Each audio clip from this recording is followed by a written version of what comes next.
ये चातुर्मास मुख्य रूप से एक ही संकल्प रहे, धर्म आराधना का मूल मंत्र इनमें हम सीखें। राग द्वेषों में मान कषाय, सम्मान, पंडाल, मंच, माला, माई, इनमें बिल्कुल भी ना उलझें। और आप तो संकल्प ले लें कि 4 महीने तक हम माइक का त्याग करते हैं, 4 महीने तक के लिए हम मंच पर चढ़ने का त्याग करते हैं, 4 महीने के लिए हम माला, श्रीफल, पगड़ी, स्वाफा आदि का त्याग करते हैं। ये अगर आप छोटे-छोटे से नियम ले लेंगे, तो महान संकल्प बध जाने से आप महान पुण्य के भागी बनेंगे। और छोटी-छोटी सी कषाएँ, राग द्वेष प्रतियोगिताओं में नाम, पंपलेट, बैनर, नहीं बुल पाया, बुल गया, सब जो कषाएँ होती हैं, सो उन कषायों का त्याग होने से महानतम कर्म की निर्जरा और महान पुण्य का आश्रय होगा। इसलिए ये सब चीज़ें आप अच्छी तरह इनको संकल्प करें। रविवार के रविवार हम फ़ोन का त्याग करते हैं, या स्वाध्याय के निमित्तार्थ 1 घंटे, 1.5 घंटे फ़ोन चलाएँगे, इसके अलावा अन्य समयों में फ़ोन का त्याग करते हैं। इन 4 महीनों अच्छी तरह स्वाध्याय करें। मंदिर में जाएँ, 2-3 समय जब भी माताजी, महाराज जी जहाँ विराजमान हैं, उनके पास बैठ के घंटे, 2 घंटे, 1 घंटे जो समय आपको अनुकूल मिले, सो स्वाध्याय करें। और जितना बने उन मुनि आरिका माताओं की सेवा करें। यहाँ-वहाँ की वार्तालापें कहीं भी बैठकर ना करें। और राग रंग, राग द्वेष की कथाएँ बिल्कुल भी इन चातुर्मास में ना बढ़ें, ऐसा दृढ़ संकल्प करके आप लोग इस चातुर्मास को निर्विघ्न सानंद संपन्न करें। ये गृहस्थों के लिए महानतम पुण्य का योग है। ऐसा नहीं है कि मंगल कलश बस लाए और मंगल कलश स्थापित कर दिया, सो आपका पुण्य बंद होने चालू हो गया, सो पुण्य बनता ही रहेगा। अरे आपने पुण्य की क्रिया क्या की, आपने पाप की निवृत्ति क्या की, इस पर भी पूर्णतया विचार करना। ये चातुर्मास आप सबके लिए और हम सबके लिए एक सौभाग्य का प्रसंग है, एक महान उत्सव, कर्म निर्जरा। और एक-एक कदम आप देखकर अगर चलेंगे ज़मीन में, तो आपको बोध होगा कि कैसे केचुए उत्पन्न हो रहे हैं, कैसे लटें, इल्लियाँ और वो गोंच और छोटे-छोटे से पंखुड़ियाँ, सफ़ेद काले कीड़े, पंखुड़ी वाले कीड़े, क्या जीव राशि उत्पन्न हो रही है। चारों तरफ यदि देखें, देखने से महान वैराग्य आता है। मैं उसको देखता हूँ, तो मैं तो गाड़ी में बैठने तक का मन नहीं करता। और आप बड़ी-बड़ी यात्राएँ करने निकल रहे हैं, बिल्कुल नहीं जाना। और संकल्पबद्ध होकर आपको नियम लेना, इन दिनों हम कहीं भी लंबी यात्रा पर नहीं जाएँगे। छोटी यात्रा कहीं है और आगे-पीछे जाना हो तो आप चले जाएँ। बाकी कम से कम 2 महीने सावन और भादव, इन 2 महीनों में एक स्थान पर रहें, वहाँ जैसी आराधना मिलती है वो आराधना करें। इन दिनों में अपनी भक्ति, पूजन, विधान बढ़ा दें। दोपहर में स्तुति, सामायिक प्रतिक्रमण बढ़ा दें। शाम को सामायिक आरती, स्वाध्याय बढ़ा दें। इससे धर्म लाभ बढ़ेगा। और घर में भी अन्य लोगों को भी सिखाएँ, बताएँ, ये चातुर्मास इस प्रकार से होता। चातुर्मास में आप सबसे अच्छा लाभ क्या ले सकते हैं? आपके यहाँ आरिका माताएँ, मुनि महाराज विराजमान हैं, आप उनकी बैयावृत्ति करें। बैयावृत्ति एक ही प्रकार से नहीं होती कि बस हाथ-पैर दबाना, नहीं। उनको निहार की व्यवस्था बनाना, उनके साथ निहार के लिए जाना, उनको लाना, ले जाना, उनके भोजन आहार के समय उनके आगे-पीछे जाना, पूरी व्यवस्था देखना। आप ज़्यादा नहीं बन सकता, आप प्रतिदिन अपने घर से कुछ औषधि रूप में उनकी जो औषधियाँ आदि चलती हैं, वो अपने घर से व्यवस्था बनाएँ। आप उन मुनि महाराज, आरिका माताओं को अनुकूल आहार क्या है, ऐसे कुछ ड्राई फ्रूट्स या कुछ अन्य सामग्रियाँ हैं जो उनके आहार में नियमित रूप से चलती हैं या नियमित रूप से चलनी चाहिए, लेकिन हर जगह उपलब्ध नहीं होती, तो आप अपनी एक डिब्बी में 2 डिब्बियाँ भर के और जो माताजी महाराज जी के साथ जाते हैं उनको पकड़ा दें। भैया ये आप चलाना, जब समाप्त हो जाए तो हमसे पुनः ले लेना। इस प्रकार आप महानतम पुण्य का आश्रव करें और पाप कर्म की निर्जरा करें। अभी मुनि महाराज, आरिका माताएँ आपके आस-पास विराजमान हैं, उनको अच्छी विनयपूर्वक हाथ जोड़कर निवेदन करें, महाराज जी इस 4 महीने में आप लोग कौन-से ग्रंथ का अध्ययन करेंगे? आपको कौन-से शास्त्र की आवश्यकता है? आपको यदि कोई आवश्यकता है, कोई शास्त्र ग्रंथ, कोई डायरी, पेन आदि की आवश्यकता हो, तो कृपया मुझे आदेशित करें, आज्ञा प्रदान करें। मैं इन दिनों आपको इन चीज़ों शास्त्रों का भेंट करके महान पुण्य का लाभ चाहता हूँ। ऐसा निवेदन करें, श्रीफल पूर्वक उन्हें भेंट करें और यदि वे आदेशित करें, तो उन ग्रंथों को अच्छी तरह उपलब्ध करा के उनके संग में सुचारू रूप से स्वाध्याय हो, ऐसी परंपरा विकसित करें। उन मुनि महाराज को कोई आपको अनुकूलता प्रतिकूलता दिखाई पड़ती है, आपको लगता है कि मुनिराज आज अप्रशस्त मन से हैं या किसी प्रकार की कोई अनुकूलता बैठ रही है, तो आप उन परिस्थितियों को देखकर वहाँ उनको हास्य रूप कुछ प्रसंग सुनाना, कुछ अन्य वैराग्यवर्धक प्रसंग सुनाना, ये मानसिक वैयावृत्ति होती है। अभी ग्रंथ का अध्ययन कर रहे थे, वहां पे स्पष्ट रूप से लिखा, विद्वानों के द्वारा मानसिक वैयावृत्ति की जाए। विद्वान मतलब बुद्धिमान व्यक्ति। ये मानसिक वैयावृत्ति उनकी वैराग्य को दृढ़ करने के प्रसंग उपस्थित करे। मात्र बड़े बड़े मंच लगा के माला माइक सम्मान आदि ये सब में ही आप लोग उलझे नहीं रहना। चातुर्मास का महान आनंद यह है कि जैसे संपूर्ण जीवों की रक्षा के निमित्त स्वरूप मुनिराज एक जगह ठहर गए हैं, ऐसे मुझ इस देह के अंदर विराजमान उन भविष्य के भगवान चैतन्यात्मा की रक्षा के लिए ये मुनिराज, ये आरिका माताएं, ये एलक क्षुल्लक त्यागी व्रतिगण हमारे नगर में विराज गए हैं। अब हम क्या करें? हम जितना कुछ लाभ ले सकें वो लें। उन मुनिराज माता जी के आहार आदि की व्यवस्था देखें, उसके बाद जो उनके आहार आदि के लिए कराने के लिए आए हैं, त्यागी व्रती हैं, उनके दर्शन आदि के लिए आए हैं, उनकी व्यवस्थाएं देखना, उनकी व्यवस्थाएं बनाना, इससे आपको महानतम पुण्य का आश्रय होगा। इसलिए आप सारी प्रकार से अनुकूलताएं बनाते चले जाएं, इससे आपका कल्याण होगा और मार्ग बहुत अच्छी तरह व्यवस्थित बनेगा। मुनि महाराज हमारे नगर में हैं, उनको कुछ ना कुछ देना ही है। सब लोग संकल्प कर लें, प्रतिदिन मुनिराज की सेवा में हमारे घर परिवार से हमसे जितना कुछ बनेगा हम करेंगे। ऐसा नहीं बस 2 दिन चौका लगा लिया, 3 दिन चौका, 4 दिन चौका, 5 दिन चौका, उसके बाद 4 महीने के लिए फ्री नहीं। प्रतिदिन अपने निमित्त से कुछ उनकी अंजलि में जाए, जिससे उनकी रत्नात्रय की पुष्टि हो। प्रतिदिन से हमारे घर से कुछ धृत तेल घी वैयावृत्ति के निमित्त जाए।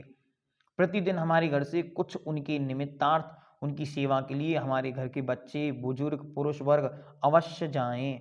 आरिका माताएं हैं तो उनकी उस रूप में वैयावृत्ति के लिए कुछ रूप में जैसे भी बने वैसा आप कुछ ना कुछ अवश्य करें। नहीं, कुछ लोग तो बिल्कुल फिक्स हैं, वो माता जी आएंगी तो वो करेंगे करेंगे, महाराज जी आएंगे तो वो लोग करेंगे करेंगे, बाकी सब क्या करेंगे? दर्शन करेंगे। नहीं, अकेली दर्शन का पुण्य नहीं कमाना, विशेष पुण्य को कमाना। सच्चतुर्विधा अतिथि साम विभाग मतलब अतिथि भोजन कराना नहीं है कि आपने चौका लगाया और उनका भोजन करा दिया। कह रहे हैं वो 4 प्रकार का है। पहला तो है भिक्षा, जो भोजन है, आहार, जो आप सब जानते हैं और करते भी हैं। उसके साथ और क्या है? उपकरण, जो हमने आपको बताया, शास्त्र। इन सब के विषय में उनको आप पूछें, जानकारी लें। महाराज आपको कोई शास्त्र की आवश्यकता तो नहीं, माता जी आपको कोई डायरी पेन कॉपी किताब की आवश्यकता तो नहीं। इसको देखकर फिर औषधि, मुनि महाराज अपनी रोग बीमारी नहीं बतला रहे हैं तो आप समझें जानें, देखो इनके दांत में दर्द है, इस प्रकार की औषधि होनी चाहिए। वो डॉक्टर को बुलाएं, वैद्य आदि को बुलाएं और उनका बराबर उपचार इलाज आदि कराएं।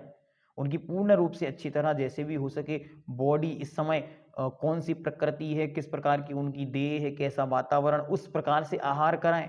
ये नहीं कि हमारे आहार में जो बना सो महाराज जी आप तो आपको लेना ही पड़ेगा, क्योंकि आप गलती से हमारे घर आ गए हैं तो अब हमने जो बनाया वो आपको लेना पड़ेगा। नहीं, ऐसा नहीं करना।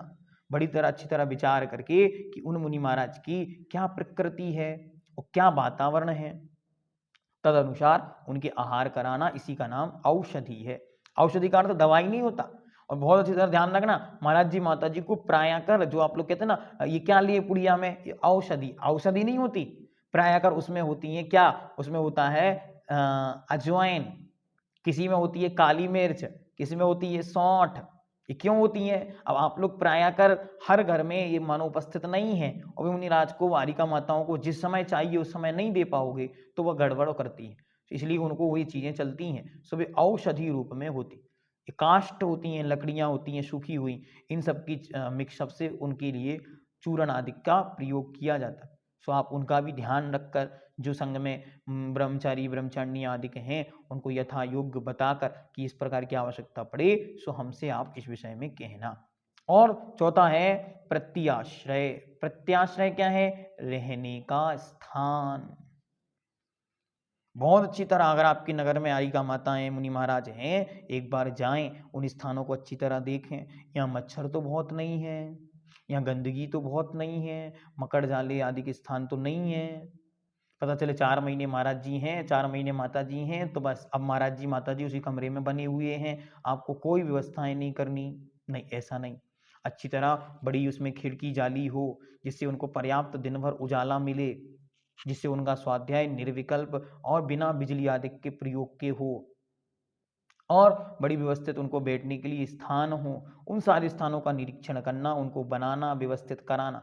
आपके घर में कोई मेहमान आता है, कोई बाहर से व्यक्ति आता है, तो आप सारे घर को सजाते धजाते, ऐसी उनकी व्यवस्थित करना।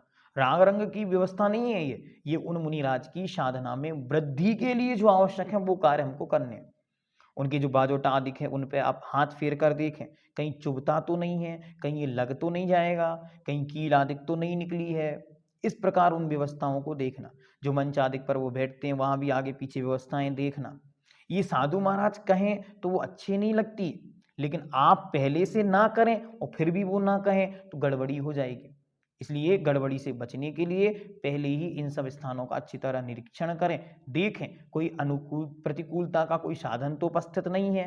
अगर प्रतिकूलता का कोई भी साधन वहां उपस्थित है तो आप लोगों को उससे बचना चाहिए। जहां मुनि महाराज का चातुर्मास आदि हो रहा है वहां आसपास बहुत शोर शराबा गो शोरगुल तो नहीं होता, दिन भर वहां माइक आदि का प्रयोग तो नहीं हो रहा, कहीं वहां पर दिन भर ही चहल पहल तो नहीं रहती। नहीं, आप लोग बोर्ड लगाएं अच्छी तरह व्यवस्थित, 12 बजे से 2 बजे तक, 2:30 बजे तक, 3 बजे तक यहाँ पर कोई ना आए। और अच्छी तरह एक नियत समय बनाएं, उन नियत समयों में भी मुनि महाराज के पास सब लोग सामूहिक रूप से जाएं। अकेले एक एक दो दो चार चार लोग ना जाएं। इससे मुनि महाराज के स्वाध्याय आदि से उपयोग हटेगा और आप अकेले जाएंगे वह भी अनुचित प्रवृत्ति दिखती है। सो सामूहिक रूप से जाने का समय नियत करें, उन समयों में जाएं और अपने आराम से आएं। इस प्रकार से कार्य करें। और बहुत अच्छी तरह पहले भी इस विषय में कहा, फिर ये प्रत्याश्रय का शब्द आया, सो आपको पुनः कहते हैं कि कभी भी महिलाएं किसी भी मुनि महाराज, एलक क्षुल्लक, त्यागी, व्रती, ब्रह्मचारी, शास्त्री, विद्वान गण जहां निवास करते हो वहां कभी भी अकेले ना जाएं, असमय में ना जाएं। नियम ले लें, आजीवन संकल्प कर लें काय उत्सर्ग पूर्वक, हम कभी भी नहीं जाएंगे क्योंकि ये महान अप्रभावना का कारण है। सीता का प्रसंग आप सबको याद है, सो ये महान अप्रभावना का कारण है। ऐसे ही पुरुष वर्ग संकल्प कर ले आजीवन कि कोई आरिका माताएं हो, छुल्लिका माता हो, ब्रह्मचारिणी हो या विदुषी गण हो, उनके पास हम अकेले किसी भी निमित्त से, किसी भी काम से, चाहे उन्होंने किसी निमित्त से बुलाया हो या हमें कुछ बात पूछनी हो, प्रायश्चित लेना हो, तब भी 2 लोग ही कम से कम जाना है। जब आरिका माताओं को लिखा कि वे प्रायश्चित लेने के लिए अपने गुरु के पास जाएं तो अपनी गणनी के साथ में जाएं, अकेली ना जाएं। तो आपको भी इन चीजों का ध्यान रख के ये चातुर्मास के 4 महीने ऐसे बनाने हैं कि संपूर्ण भारत में जिन शासन का शंखनाद हो। जब चातुर्मास पूर्ण हो तो हमारे अंतरंग में ऐसी प्रवृत्ति आए, ऐसा कोई अध्ययन इन समयों में करें।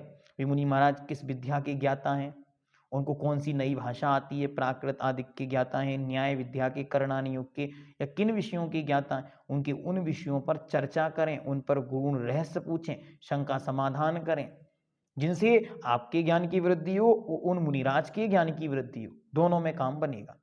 ठीक है, आगे स्थान पर जाना, मुनि महाराज आदि जहाँ रहते हैं वहाँ खिड़कियों में मच्छर जाली आदि लगाना, उनमें किसी प्रकार के मच्छर आदि का प्रवेश ना हो, उनमें से कोई जानवर आदि का प्रवेश वहाँ होता हो तो उनका वर्जित हो। इस प्रकार से उन मुनिराज की सुरक्षा के निमित्त जो कुछ भी कार्य होते हों सो उन पे करना।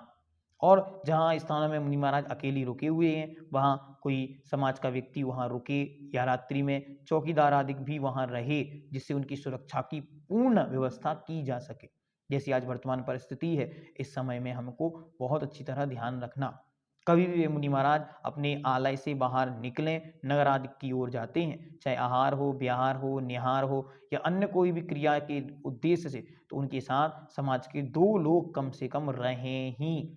हर स्थिति में भी मुनि महाराज कभी भी उस आलय से बाहर अकेले ना निकलें, इस प्रकार की व्यवस्था भी समाज के द्वारा की जानी चाहिए, जिससे कि बहुत अच्छी तरह उन मुनि महाराज के संयम की साधना की वृद्धि होगी और किसी प्रकार की दुश्चेष्टा करने वाले या क्रूर मानसिकता के लोग या जो उपेक्षित वर्ग है, मध्यस्थ भाव जिनके प्रति रखना चाहिए, ऐसे दुराग्रही जीवों को किसी भी प्रकार की दुष्प्रवृत्ति करने का कोई साधन या स्थान उपस्थित ही ना हो, ऐसा हमको सोचना चाहिए।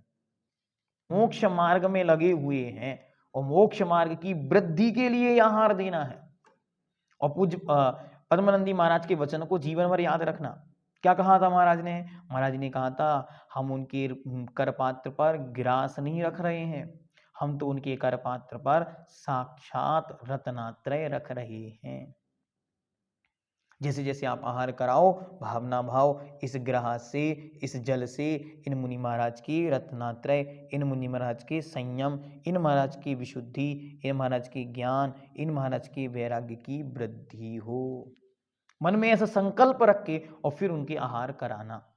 ठीक है, आगे ज्ञानोपकरण, संयमोपकरण और शौच उपकरण, शास्त्र शास्त्र संदर्भित और भी अन्य वस्तुएं। मोबाइल नहीं देना, बैलेंस नहीं डलवाना कि महाराज जी को भी मोबाइल की आवश्यकता तो पड़ती होगी, महाराज जी अकेली रहते हैं सो मोबाइल दे दें उनके लिए।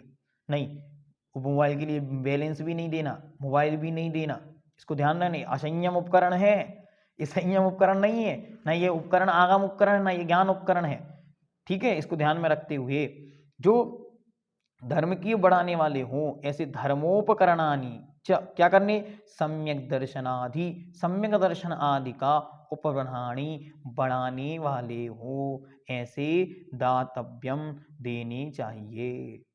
जो सम्यक दर्शन आदि धर्म की वृद्धि के कारण हैं, जो उनकी संयम, जो उनके आचरण चारित्र की वृद्धि कर दें, ऐसे उपकरण उनको देने चाहिए। कि मुनि महाराज क्या हैं? ये मुनि महाराज साक्षात अरिहंत भगवान की प्रतिमूर्ति हैं। जैसे साक्षात अरिहंत भगवान तीर्थंकर परमात्मा भगवान कुंद कुंद गढ़धर महाराज इंद्रभूति स्वामी आदि इस सृष्टि पर विचरण कर रहे होते, सो उनके दिव्य चरण कहाँ हम अपने घर में रखवा पाते? वे तो समोशरण महामहलों में रहते थे या फिर जंगलों में कहीं जाकर वास करते थे। लेकिन आज धन्य धन्य हम जीव हैं कि पंचम काल में जन्मे, सो ऐसे निर्गंत वीतरागी परम योगी हमारे आलयों में उपस्थित हो रहे हैं, हमारे आश्रयों में रह रहे हैं, जिनका निर्माण हमने अपने पुण्य के द्रव्य से कराया है। इस प्रकार की भावना भाना चाहिए। आप धीरे धीरे अभ्यास करें। 4 महीने आपके आसपास यदि कुएं आदि की व्यवस्था है, पानी आदि की व्यवस्था है, तो शुद्ध भोजन का संकल्प कर लें। 4 महीने अच्छी तरह हो सके तो दिन में इतनी बार ही भोजन, इतनी बार ही पानी, इस प्रकार का संकल्प कर लें। 4 महीने ये खाना, ये नहीं खाना, ये पहनना, ये नहीं पहनना, इसका विवेक विचार कर लें। 4 महीने यहाँ जाना, यहाँ नहीं जाना, 4 महीने इनके यहाँ उठना बैठना करना नहीं करना, ये सारा विवेक करना ही इदम कर्तव्यम इदम ना कर्तव्यम। जो ये सबको यह जानाति स पंडितः, जो ये जानता है वही विद्वान है। सो आप सब विद्वान हो गए, षष्ठ वर्ष के अंदर आ गए, सर्वासिद्धि जैसे महान ग्रंथ को पढ़ रहे हैं। सो जो जो व्रती हैं उन सबके व्रतों की वृद्धि की भावना भाते हुए, और जो अव्रती हैं उन सबको व्रतों की प्राप्ति हो, ऐसी पवित्र भावना के साथ जय भगवान पूज्यपाद देव महाराज की जय हो, जय हो, जय।